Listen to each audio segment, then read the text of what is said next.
vote. And our commissioners were divided. 2 voted one way and 1 voted against. I don't know that it's a bad decision, but I do believe if we were going to decide on getting a contaminated site, and I'm sure the county didn't realize at the time it was contaminated, but that should have been sold to the public, that if we decide to build this building in our downtown core, it's the government that should go in and clean it up, because if not, we'll have this impediment in our community for a very long time. And have that conversation with the community.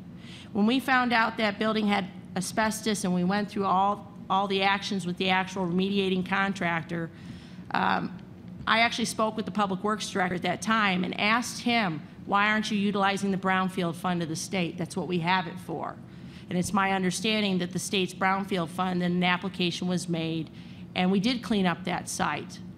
I am concerned that that we were surprised that we hit water in downtown Pueblo.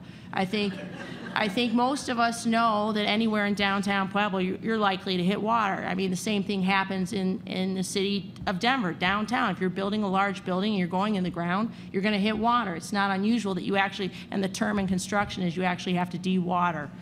Regardless of whether I think it's right or wrong, and I'm still split on it myself, if elected, I still have to balance the county budget. And I think that's the most important question. The project's going on.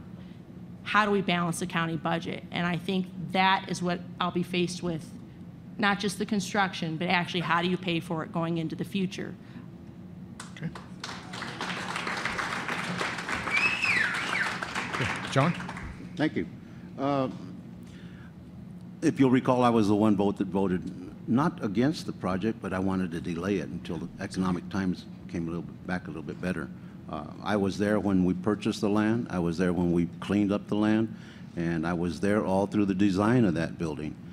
It's just that when we were actually getting ready to do the construction, the economics took a downturn, and I says, let's just wait a couple of years, see if our tax base comes back. That's what the county lives on. If our investments come back, you know, because we used to get substantial amounts of money from our investments. So I was for the project. I still am. My vote was let's hold off on it until things looked a little bit better. As far as the water in it, Buffy's right. You know, buildings like this are built. You know, go down to New Orleans, and they have these kind of problems constantly. We knew that water table was there. We were told that the water table before construction was approximately 2 feet below the basement. And that's where it's at right now. It's about 2 feet below the basement. The problem is that you have to dig those elevator pits about 6 feet or 8 feet lower than that. And that's where you're getting the water. I think the engineering firms that we have will design a system to safely keep that water from causing any damage. I'm sure they will. Thank you.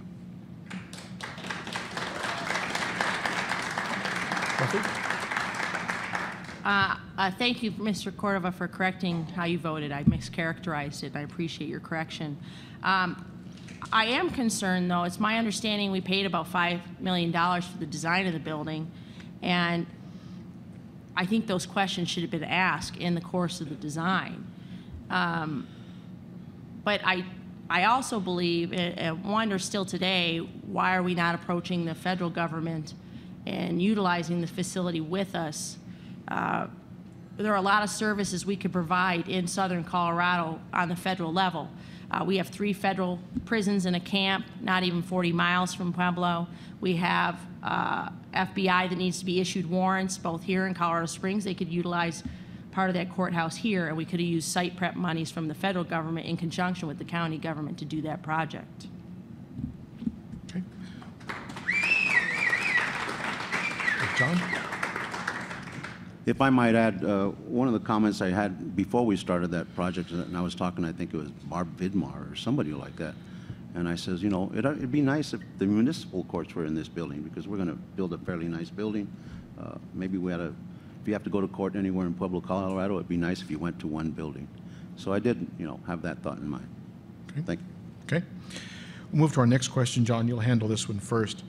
The commissioners also voted last year to locate the new Emergency Operations Center on the site of the county conference room on Santa Fe Avenue. Mr. Cordova, you voted against that location while your colleagues supported Sheriff Taylor's request to keep the center there.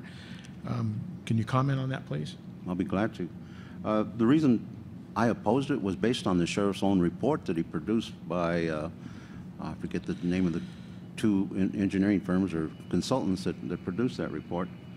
But, you know, on the very beginning, they mentioned that, you know, rated it high in importance and in occurrence was the fact that it's in a floodplain. You know, it was in a 100-year floodplain when that first report came out, as well as the 500-year floodplain. It was also listed as a possible victim of terrorism because of its proximity to the freeway. And then, you know, that also was rated high in importance and high in occurrence. And it even stressed that that threat might become even more because the freeway, you know, in their plans are just going to move closer to that site. My main concern was that we didn't have adequate answers on the parking issue, and we still don't. You know, we've been working on it for well over 8 months, and we don't have an answer on exactly what will the parking issue do to us. We have agreements with the city, verbal agreements that they're going to park diagonally on some of the streets and change that kind of configuration, but we are losing, I believe it was 74 spots, 74 parking spots. I might be off on that a little bit. But I also question, when we built the current dormitories at the jail, there used to be 180 parking spots behind that jail. The agreement at that time made with the city was if the city allowed the county to build that dormitory there, we would provide those 150, we had to provide 157 parking spaces elsewhere. Those parking spaces went to this current site. I have not heard how that is going to be handled by the city or the county. So I just see huge issues coming up with that site, you know, that once they tear them down, we're stuck with them. You know, right now we can, you know, all I got to do is get one commissioner to change his mind, and we can take another 6 months or a year to decide, because I did personally talk to FEMA, and I asked FEMA, we've been told that if I continue the opposition on this project, that we would lose those funds. And FEMA reassured me that the only way we would lose those funds was that if we waited until after the weapons were destroyed, and then we definitely would lose the funds. But there is nothing wrong with us, you know, sitting back and saying, look, this might not be the best decision. Let's take another 6 or 8 months and really study it. We still will not have those funds. We will not lose them. Okay. Buffy? My answer essentially be a two-part answer. Do I agree with the location? I think the location is okay. We do have to address the parking, and I think that is a problem we can solve. What I didn't agree with was the commissioners voted, they made a decision, and then one commissioner went behind that decision and kept trying to undermine that decision. Why I disagree with that approach is simple. When we're trying to attract business to our community, when we're trying to maintain business in our community, if we have a government that looks like it's constantly fighting with each other, I don't think that lends stability in the view of those who might want to locate here. I also think it undermines the process of voting because it was voted in.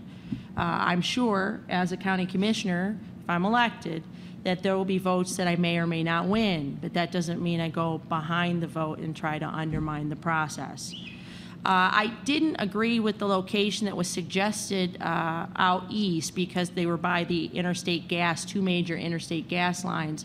And if you really want to make an explosion or hit a terror spot, it would be by 2 major gas lines. Those gas lines carry essentially gas from south to north, or both.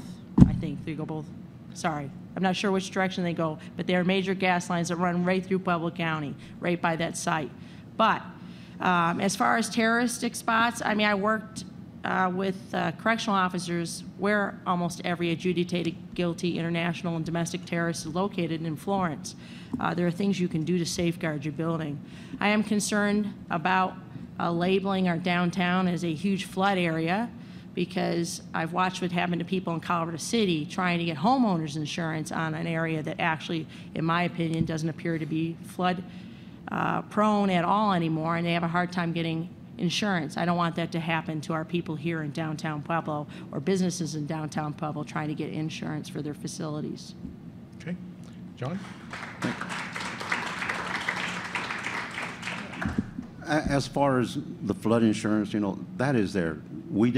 It's still in the floodplain. It's just that we found a way of getting around it, either with letters from the city saying that, their flood control manager says it's okay.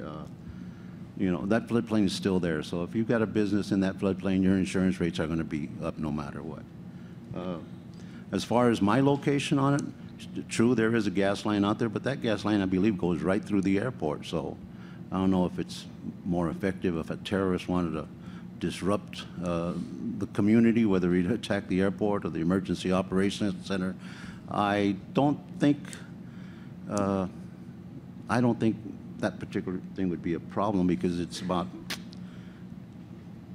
150 yards away. So I don't think it would be that big of a problem.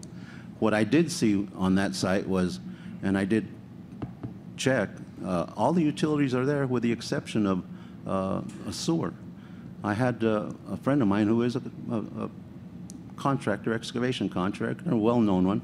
I asked him what would it cost to put the sewer from where it's at, which is right in front of the substation, about a mile away. He told me it'd be about $320,000 to run the sewer up there. Before I did that, I remember meeting with the editorial board, and I mentioned my site, and right away Bob Jackson jumped up and says, and that would spur development along that road. I agree with that. I think if we had a sewer down that road, more companies would be able to use that road and that land out there. Thank you. Okay. Buffy? I would just say we're less likely to flood here in Pueblo than they are in Colorado Springs because we actually have stormwater protections in place in Pueblo, Colorado, unlike Colorado Springs. So I'm just going to say thank you, Pueblo, for doing its job of protecting areas from flooding, and we need to keep going after Colorado Springs from flooding us. Okay.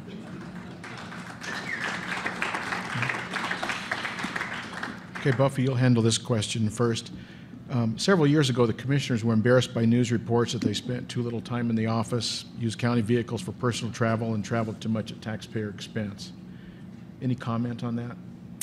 I don't think it made the office of county commissioner look terrific to be criticized so heavily by your new partner at KRDO, James Jarman.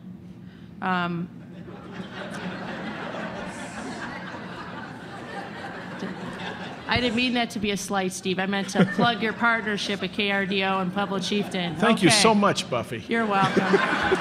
You're welcome.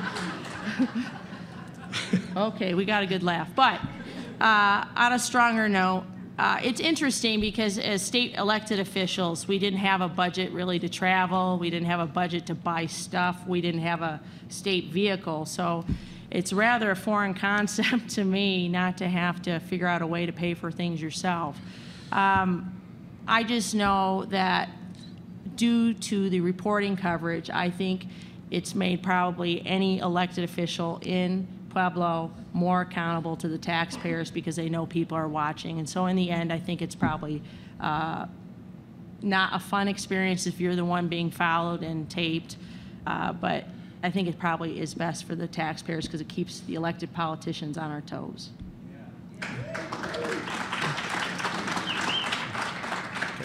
John? Thank you. I have no problem with being watched. It's just that if I'm being watched, do it more than once, to make sure that your report is really factual, that it wasn't just a fluke, which in this case it was. And a couple of things came out of that. I did take that one day off. On a Thursday, I saw I didn't have anything for Friday, which was kind of unusual.